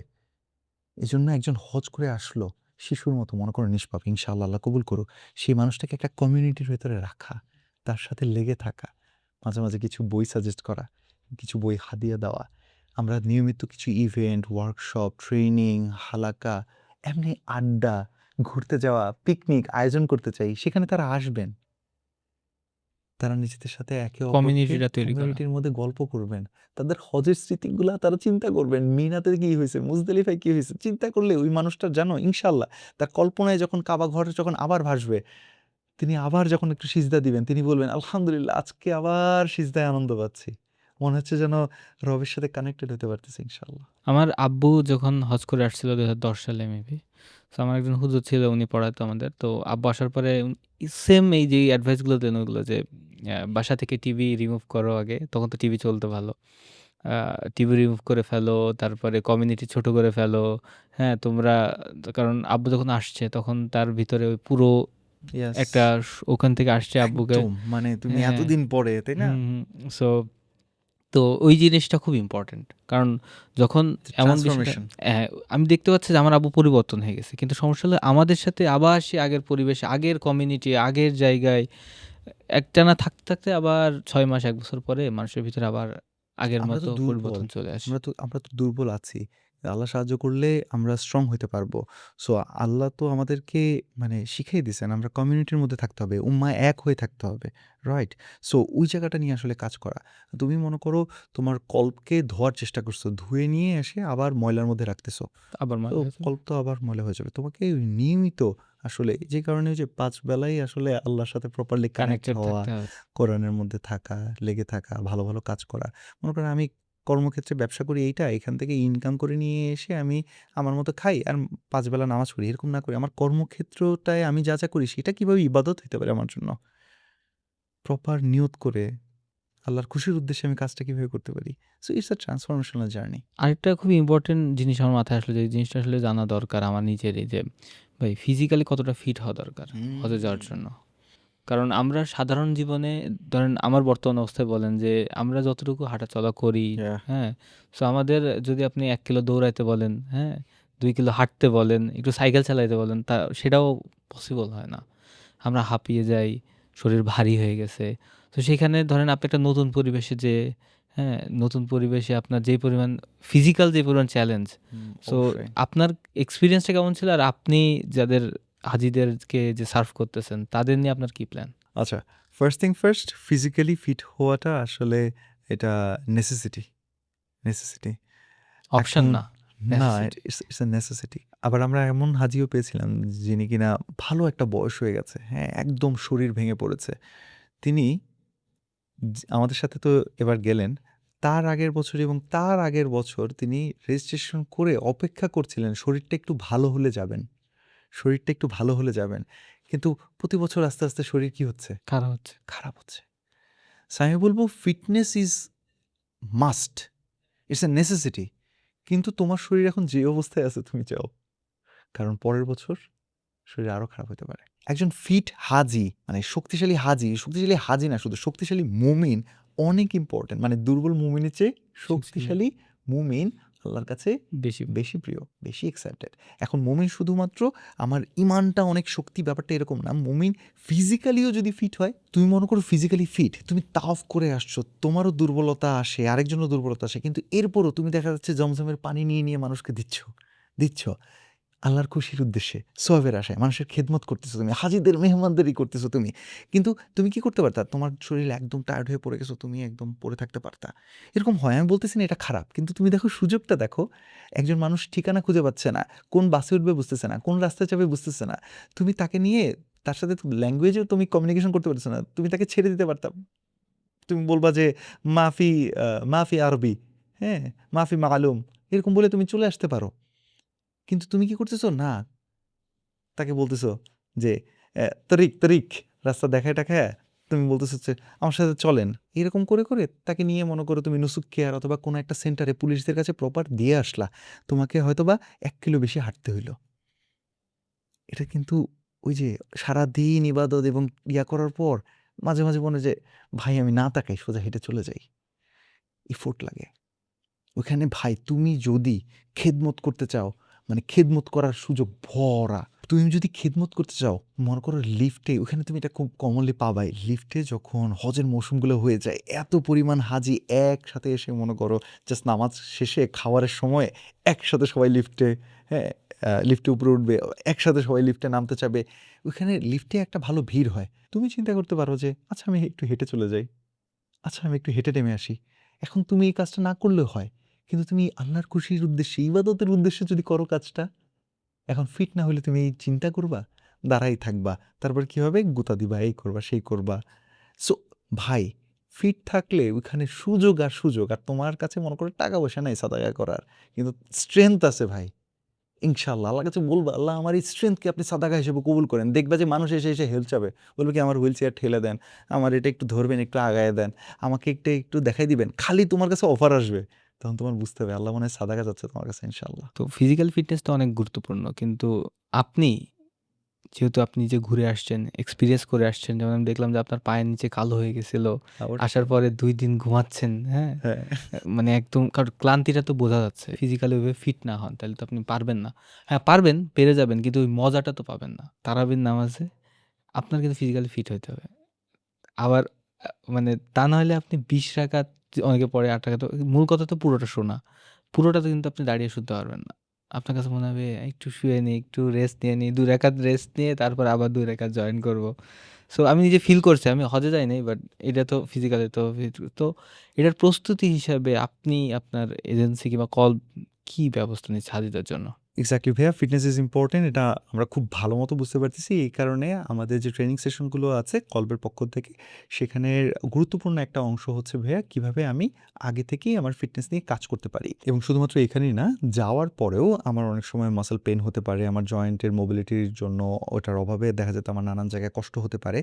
তো আমি কিভাবে উমরা করা, তাওয়াফ করা বা আমার একটু দীর্ঘ সময় হাঁটতে হবে, দীর্ঘ সময় ধরে নামাজ পড়তে হবে। আমি কিভাবে মাসল ফ্লেক্স করে নিতে পারি, জয়েন্টগুলোকে আমি কিভাবে মোবিলাইজ করে নিতে পারি, সেগুলো এখান থেকে শিখিয়ে দেওয়া হবে। এবং যাওয়ার পরেও যদি আমার কোনো রকমের ব্যথা হয়, অনেক রকমের মুভমেন্ট আছে, সেগুলোর মাধ্যমে ওগুলো কমে আসতে পারে। যেমন আমরা এবারও এক্সপেরিয়েন্স করেছিলাম, সেটা হচ্ছে যে আমাদের একজনের হাঁটুতে প্রচণ্ড পেইন ছিল। তার দেখা যাচ্ছে থাই মাসল এবং কাফ মাসল, এগুলোর সামান্য ২ টা মাত্র ব্যায়াম আমরা অনলাইনের মাধ্যমে তাকে দেখালাম। আমরা বর্তমানে ফিটনেস ট্রেনার হিসেবে সাদমান সাকিব আমাদের সাথে কাজ করতেছে। সো তার সাথে অনলাইনে কানেক্ট করে দিয়ে তার সাথে কথা বলালাম এবং তিনি ব্যায়াম করার পর তিনি হাঁটতে পারছিলেন আবার। আল্লাহু সো আকবার। এরকম ছোট, ছোট অনেকগুলো জিনিস আছে যেগুলো ফিটনেসের জন্য আমরা আসলে ট্রেন আপ করার চেষ্টা করব। তবে ভাই আমি তোমাকে একটা জিনিস বলি, এখানে ওই আমাদের ফিটনেস ট্রেনার যিনি, তিনি এটাও বলে দেয় যে আসলে আপনি দোয়া বাড়ায় দিতে হবে। কারণ আমরা নাফিস, আমার বন্ধু নাফিস, আমরা একসাথে গেলাম। ও বুঝছো ও ১ম এই প্রচণ্ড এক্সহস্টেড হয়ে গেল, একদম অবস্থা খারাপ হয়ে গেল। আসরের একটা নামাজের সময় আমরা সবাই টায়ার্ড হয়ে পড়ে আছি। ওর মনে করো রানের চুলে-টুলে একদম অবস্থা খারাপ। জয়েন্ট পেইন-টেইন না, হ্যাঁ? রানের চুলে-টুলে অবস্থা খারাপ হয়ে গেছে। ও তাও কষ্ট করে আসরের নামাজে গেল। গিয়ে ও যখন আল্লাহর কাছে দোয়া শুরু করছে, "আল্লাহ এটা সুস্থ করেন, সুস্থ করে দিন।" এরকম দোয়া করতে, করতে, করতে আসরের নামাজ শেষ করে যখন ফেরত আসতেছে, ওর আর কোনো পেইন নেই। মানে আল্লাহ যে তোমাকে কিভাবে, মানে কি যে দিয়ে দিতে পারে, you never know. এরকম বহু ঘটনা তুমি পাবা। প্রচণ্ড কষ্ট লাগতেছে, খারাপ লাগতেছে। কষ্ট লাগতে, লাগতে জমজমের পানি নিয়ে নিয়ত করে পানি খেলো। একটু পরে হাঁটতে, হাঁটতে বলে, "কিরে! শরীর ভালো লাগে কেন?" ভাই কিভাবে যে তুমি ব্লেসিংস পাইতে থাকবা, তুমি আল্লাহর কাছে চাইতে থাকবা। বাট তুমি এর আগেই প্রস্তুতি নিচ্ছ কিনা? কারণ নবী সাল্লাল্লাহু আলাইহি ওয়াসাল্লাম আমাদের কি শিখাইছেন? তিনি প্রস্তুতি সম্বন্ধে আমাদের কি শিখালেন? তিনি শিখেছেন তোমার উটটাকে একজন প্রশ্ন করেছিলেন যে, "তাওয়াক্কুল আসলে কি? আমি যদি উটটাকে বেঁধে রাখি, হ্যাঁ? তারপরে কোনো একটা কিছু করি, নামাজ পড়ি, কিছু করি, সেটা কি আসলে আমার তাওয়াক্কুল, বিশ্বাস? নাকি উটটাকে ছেড়ে রাখবো এবং কোনো একটা অ্যাক্টিভিটি করব, সেটাই আসলে আমার বিশ্বাস?" নবী সাল্লাল্লাহু আলাইহি ওয়াসাল্লাম কি বলছিলেন? যে, উটটাকে "উটটাকে বেঁধে রেখে বাঁধো এবং এবং আল্লাহর উপর ভরসা করো। উটকে বাঁধো এবং আল্লাহর উপর ভরসা করো।" সো তুমি কিন্তু আচ্ছা ওখানে যাওয়ার পরে যা হবে, হবে, আল্লাহর উপর ভরসা রাখছি, ঠিক আছে। বাট আমি প্রস্তুতি কি নিলাম? আমার নিয়তটা কি? আমার চেষ্টাটা কি? এফোর্টটা কি? আমার স্যাক্রিফাইস গুলো কি? এটা আল্লাহ দেখেন না? সো তুমি ফিজিক্যালি এভাবে প্রিপারেশন এর জন্য আমরা এখান থেকে সর্বোচ্চ চেষ্টা করব ইনশাআল্লাহ ভাইয়া। এরপরও যদি কোনো জায়গায় কারো কোনো দুর্বলতা থাকে, না থাকে, সেটার জন্য ওই চিকিৎসা থেকে শুরু করে অনেক কিছুর ব্যবস্থা থাকবে ইনশাআল্লাহ। ইনশাআল্লাহ। তো ২ টা পার্সোনাল কোয়েশ্চেন। পার্সোনাল কোয়েশ্চেন এর ভিতরে একটা হচ্ছে যে আপনি কেন হুম, এই যে হজ, উমরা এজেন্সি কেন শুরু করলেন কিংবা এর সাথে কেন কানেক্টেড হলেন? এবং ২য় কোয়েশ্চেনটা হচ্ছে যে এর নাম কেন কলব রাখলেন? ওয়াও! আলহামদুলিল্লাহ, জাযাকাল্লাহু খাইরান। থ্যাংকস ফর আস্কিং ভাইয়া। সো আ মানুষ কয়েকটা রিজনে এজেন্সি দেয়। এক হচ্ছে সে যেন বারবার যেতে পারে। হ্যাঁ? কোনো একটা রিজন তৈরি করা। আরেকটা কারণে এজেন্সি দেয় অনেকে আমি দেখেছি। সেটা হচ্ছে আমি গিয়েছিলাম, আমি ভালো সার্ভিস পাই নাই। তাই আমি মানুষকে ভালো সার্ভিস দেওয়ার জন্য একটা এজেন্সি দিলাম। আমি খুব ভালো সার্ভিস পাইছি। সো আমার ওই প্রবলেম নাই। হ্যাঁ? যে আমি ভালো একটা সার্ভিস আমি পাই নাই। আমি ভালো সার্ভিসওয়ালা কিছু শুরু করতে চাই। সো আমি অলরেডি দেখছি ভালো সার্ভিস কাকে বলে। সো সেই জিনিস এবং তার চেয়ে বেটার কিছু আমি করতে চাই ইনশাআল্লাহ। অলরেডি আমাদের সেভাবেই সবকিছু প্রস্তুতি আছে ইনশাআল্লাহ। বারবার আল্লাহর ঘরে যেতে চাই এটা সত্য।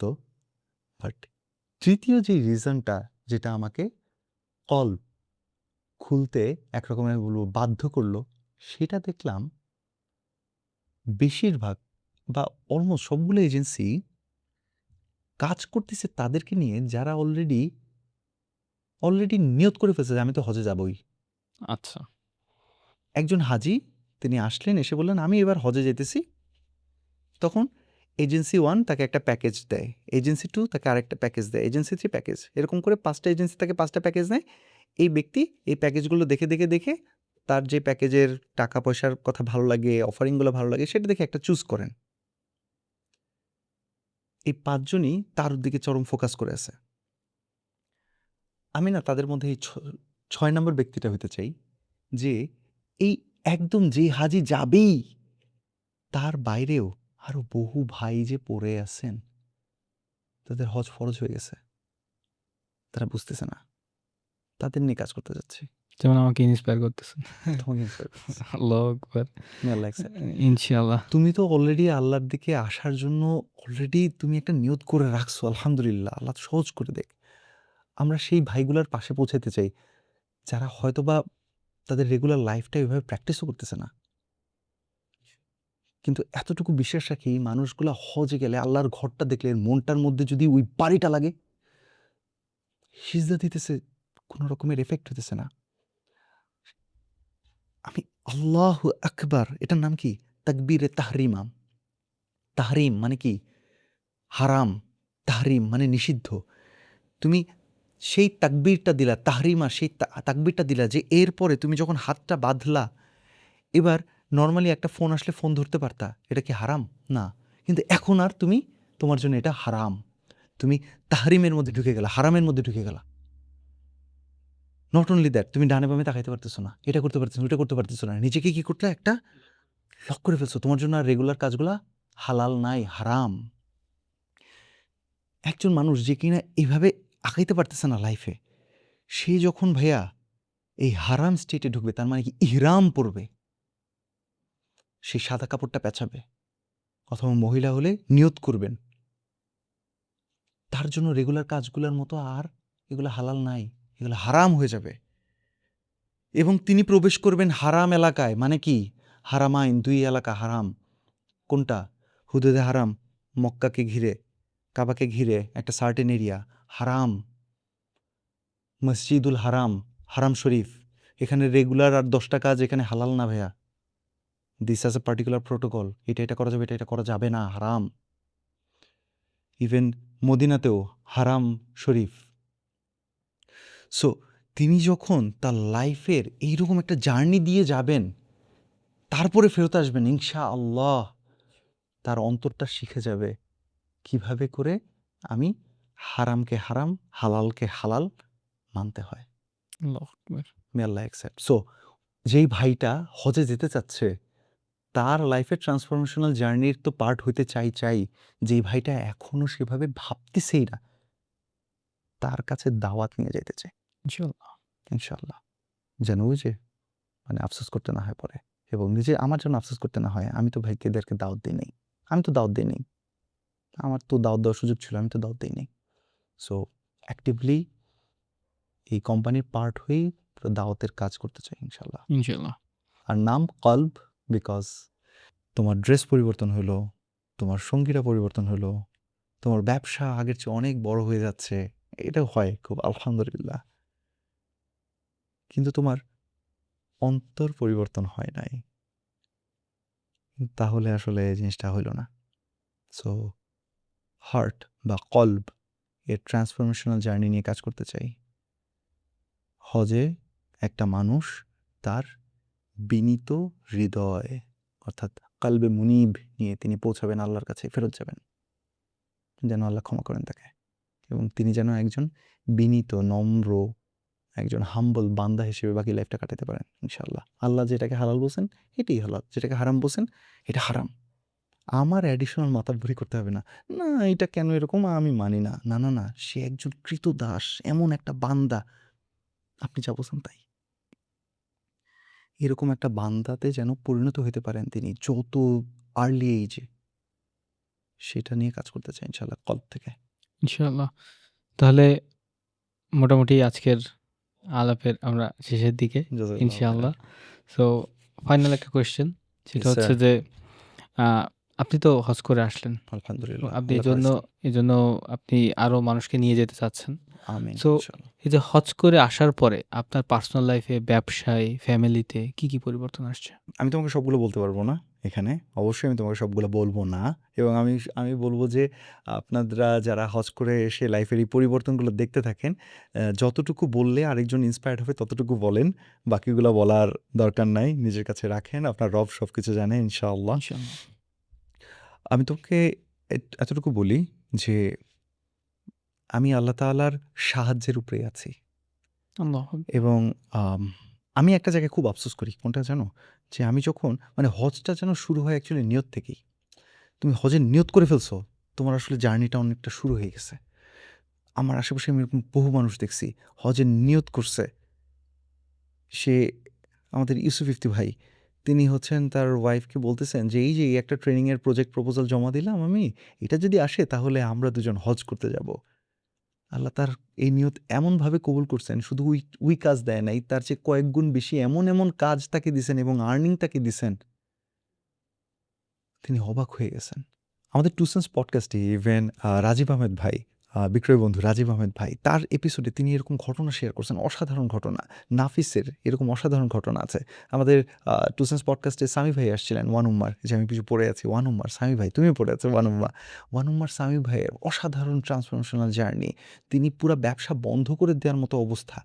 সেই জায়গায় তিনি একজনের পরামর্শ নিলেন, তার মেন্টর থেকে পরামর্শ দিলেন, তুমি হজ করে আসো। আরে আজব, ব্যবসা বন্ধ করে দিতে হইতেছে, এখানে টাকা জমায় বলে হজ করতে হবে। হজের নিয়ত করলেন আর ব্যবসা ঘোরা শুরু করলো। সো ভাইয়া এগুলা না একদম চোখে দেখা যায়। তুমি বলতে পারো ভাইয়া অন্যের কথা বলতেছেন, নিজেরটা কেন বলতেছেন না? নিজেরটা আমি তোমাকে এতটুকু জাস্ট বলবো ভাইয়া, মানে আল্লাহ তাআলা আমাকে এমন জায়গা থেকে রিজিক দিয়েছেন যেটা কিনা হয়তো আমি কল্পনা করতে পারি নাই। এবং এই রিজিকের মধ্যে ভাইয়া টাকাটা ছিল সবচেয়ে আমি বলব নমিনাল। এই রিজিকের মধ্যে আল্লাহ তাআলা আমাকে এমন নেটওয়ার্ক দিছেন, মানুষ দিছেন। আমার কোম্পানিতে এরা আসা শুরু করছে নানান জায়গা থেকে। তারা কোম্পানি উঠাচ্ছে। তারা এই কাজে হেল্প করে দিচ্ছে আমাকে, ওই কাজে হেল্প করে দিচ্ছে আমাকে। যেটা আমার জন্য মানে আসলে কখনো কল্পনীয় ছিল না। হ্যাঁ, বিশ্বাস ছিল আল্লাহ কোনো না ভাবে কোনোভাবে, কিন্তু কিভাবে করাবেন এটা যখন তুমি দেখতে থাকো, বাস আলহামদুলিল্লাহ। এবং পুরা হজের জার্নিতে এইভাবে একটার পর একটা ভাই ঘটনা ঘটে গেছে। হজ যখন শেষ হয়ে যায় কমপ্লিট, আমি তোমাকে বলছি যে আমি কোনোমতে হজে গেছি। সবার ব্যাগ ভর্তি, আমার ব্যাগ ফাঁকা। চলে আসবে সবাই। বাচ্চাদের জন্য সবাই কি করতেছে? ব্যাগ ভর্তি করে নিয়ে আসছে। আমার বাসা থেকে আমার ওয়াইফ আমাকে বলে দিচ্ছে, "প্লিজ তুমি বেশি কেনাকাটা করবা না। এর আগে উমরার সময় তুমি এটা আনছিলা। এরকম দরকার নেই। এর চেয়ে তুমি জাস্ট কিছু চকলেট নিয়ে আসো। এইগুলা চকলেট একটু কম খরচ হলেও অনেককে দেয়া যায়। এর আগেরবার উমরার সময় আমি একটু দামি খেজুর নিছিলাম অল্প। বেশি দিতে পারি নাই। শুধু চকলেট আনলেই হবে। আমি আমার ওয়াইফকে বলতে পারতেছি না যে আমার কাছে চকলেট কেনার টাকা নাই। So this is very interesting. আমি আমার ওয়াইফকে বলছি, ইনশাল্লাহ। আচ্ছা ঠিক আছে, শুধু চকলেট। আমি লাইক এটলিস্ট অন্য কিছু তো কিনতে হবে না। ও তো নরমালি হইতেছে যে আচ্ছা অমুক কিন্তু একটা জায়নামাজ চাইছে, তমুক কিন্তু এটা চাইছে। আচ্ছা ঠিক আছে, ও আচ্ছা এটা না? আচ্ছা। শোনো আমার জন্য কিন্তু এটা কিনবা না, ওটা কিনবা না। আমি ওকে ঠিক আছে, আলহামদুলিল্লাহ, নো প্রবলেম। এটলিস্ট এগুলো তো কম। আমাদের কাফেলাটা কি করলাম, আমরা মদিনায় কেনাকাটা করতে গেলাম। খেজুর, চকলেটস। আমার ওয়াইফের সাথে কথা হয় যখন আমার, সে আমাকে বলতেছে আমার কাছে নাই টাকা পয়সা। আর যখন আমি আ ওই মদিনার ওই বাজার থেকে যখন সবাই মিলে কেনাকাটা করে শেষে করে আসলো ভাইয়া, আমার ব্যাগ ছিল মনে হয় সবচেয়ে বেশি ভর্তি। আল্লাহ!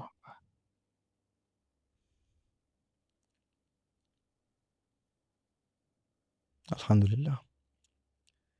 আমার বিশ্বাস ছিল যে কোনো একভাবে হয়ে যাবে। কিভাবে আমি জানি না। কেউ আমাকে কিনে দিছে এমনও না। আলহামদুলিল্লাহ। আল্লাহই ব্যবস্থা করেছেন এবং কিনেই আনছি। আলহামদুলিল্লাহ।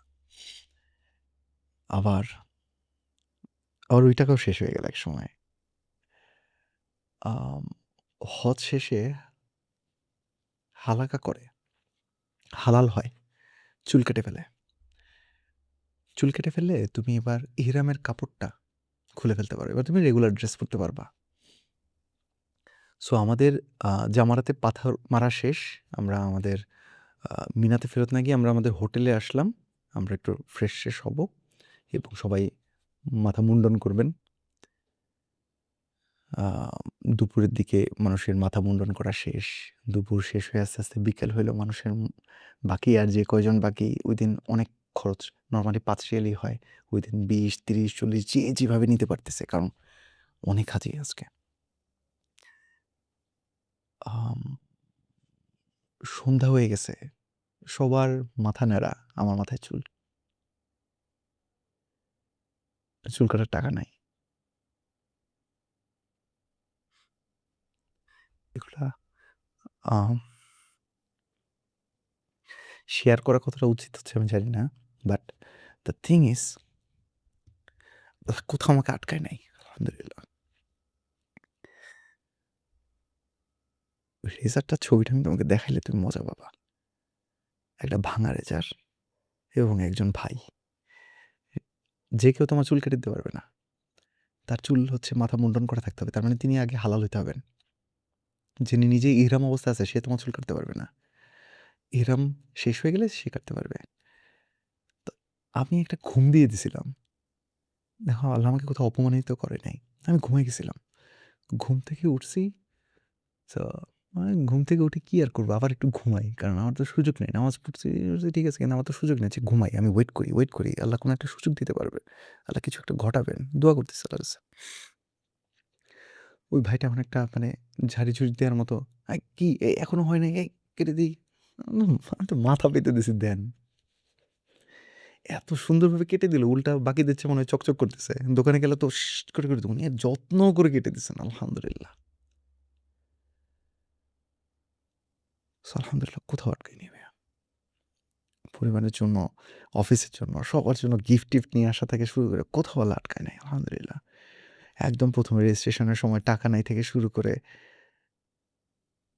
এটা হয়ে আসা। হজ থেকে আসতে বাকি এমন এক জায়গা থেকে একটা ভালো একটা অ্যামাউন্ট এসে হাতে দিয়ে যেতেছে। আমি বলছি, "না, এটা কেন? এটা তো হওয়ার কথা না।" ইভেন হজে যাওয়ার আগের দিন তুমি সাথে ছিলা। হুট করে কে এক্সট্রা একটা অ্যামাউন্ট দিচ্ছে। মানে কি হচ্ছে না হচ্ছে? টাকা দিয়ে হিসাব করে আসলে হয় না ভাইয়া। হজে আল্লাহ যে কিভাবে করে দয়া করেন, কিভাবে যে সাপোর্ট দেন। আমি তোমাকে কি বলব যে মিনাতে হচ্ছে যে মানুষ থাকতে পারে না, হ্যাঁ? থাকার জায়গা পায় না। এমনভাবে অবস্থা। সৌদি কোম্পানি বললাম না, মোয়াল্লেম কোম্পানি আমাদেরকে এমন আদর করা শুরু করলো। আ আরাফার পরের দিন, হ্যাঁ? আমরা আরও ২ দিন মিনাতে ছিলাম। আমাদের ৪০ জনের তাঁবুতে আমরা মানে ৩-৪ জন মিলে ছিলাম। মানুষ তাঁবুতে থাকতে পারে না। আর আমরা ডিসাইড করতেছিলাম আচ্ছা এই বেডে শুবো না ওই বেডে, ওই বেডে শুবো না ওই বেডে। আমি বলতেছি না যে আমি আরেকজন মানুষকে আমাদের সাথে যারা হজে যাবেন ইনশাআল্লাহ তাকে আমি এভাবে ব্যবস্থা করতে পারি। আমি এটা বলতেছি না। বাট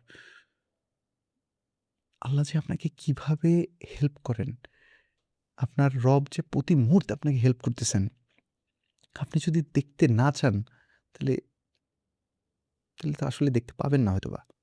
বাট আপনি যদি একটু দেখতে চান তাহলে আপনি এত পরিমাণ নিদর্শন পাবেন এবং মানে আল্লাহর প্রতি অবনত হইতে তার তার এই দয়ার প্রতি কৃতজ্ঞতাবোধ আপনার আসবে ইনশাআল্লাহ। আল্লাহ অ্যাকসেপ্ট আমিন।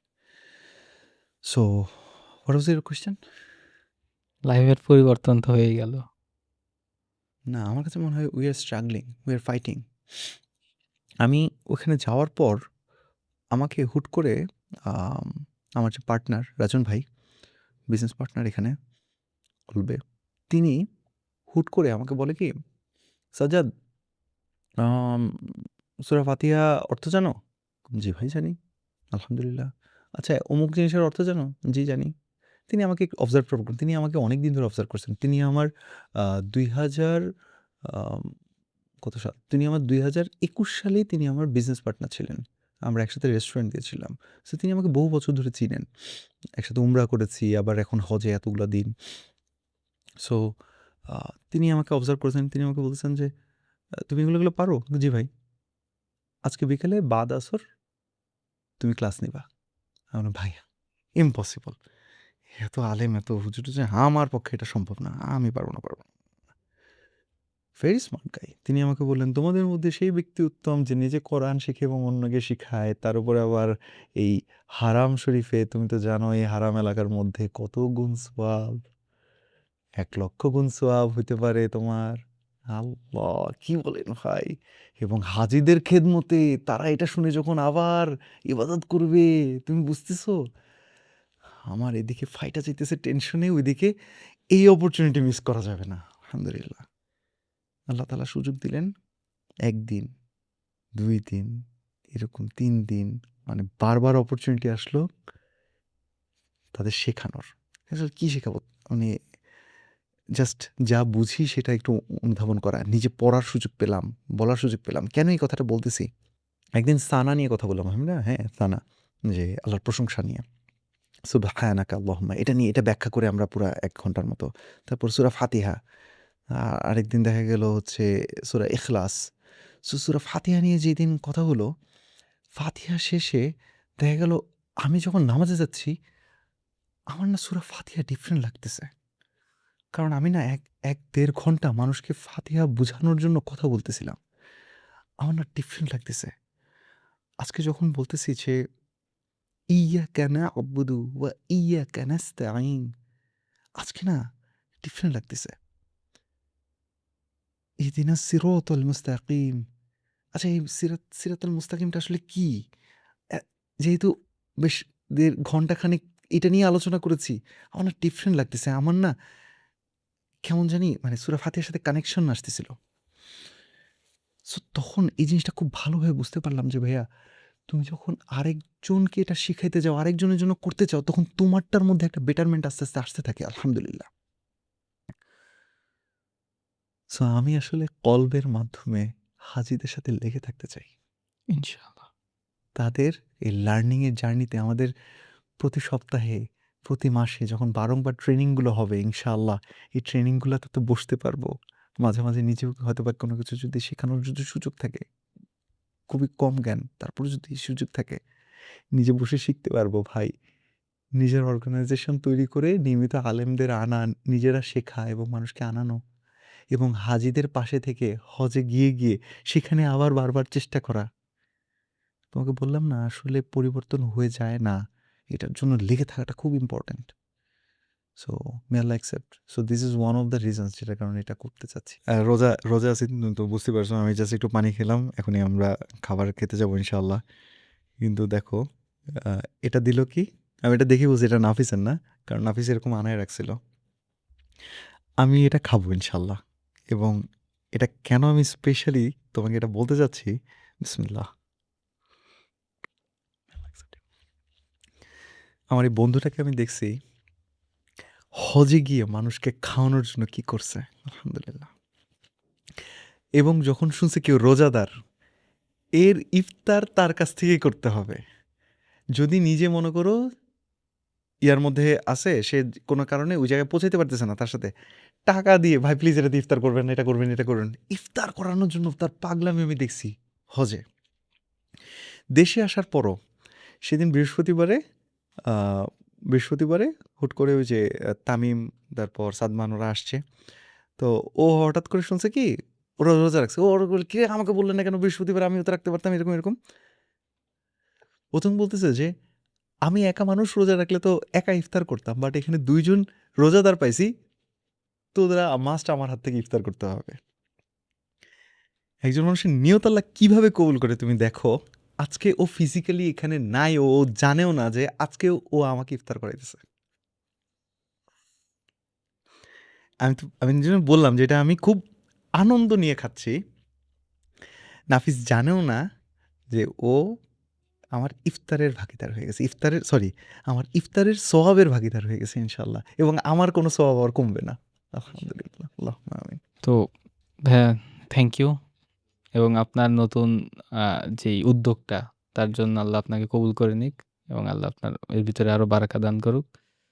ইনশাআল্লাহ ভাইয়া। এবং যদি কেউ যেতে চায় তাহলে সে আপনাকে খুঁজে পাবে কিভাবে? কিংবা আপনার কল্পকে খুঁজে পাবে কিভাবে? অলরেডি মনে হয় এই ভিডিওটা কল বা আমার পেজ থেকে দেখতে পারে। সো যোগাযোগ করলেই হবে। আর ভিডিওর কমেন্টে আমি কলবের পেজের লিঙ্ক দিয়ে রাখার চেষ্টা করব। যোগাযোগের জন্য নাম্বারও দিয়ে রাখার চেষ্টা করব ইনশাআল্লাহ। ২০২৭ সালে যারা হজে যেতে চায়, আমি বলব হজে যেতে চায় না। আমি বলতেছি যাদের হজ ফরজ, প্লিজ হজে যেতে চাওয়ার জন্য নিয়ত করেন এবং দ্রুত রেজিস্ট্রেশন করে ফেলেন। প্লিজ ডিলে করেন না। কারণ আপনি জানেন না কখন আসলে ডাক চলে আসে। এর চেয়ে যেহেতু হজের ডাক আসছে সেটাতে যান আগে। ইনশাআল্লাহ, ইনশাআল্লাহ। আল্লাহ কবুল করুক। থ্যাংক ইউ সো মাচ ভাইয়া। জাযাকাল্লাহু খাইরান।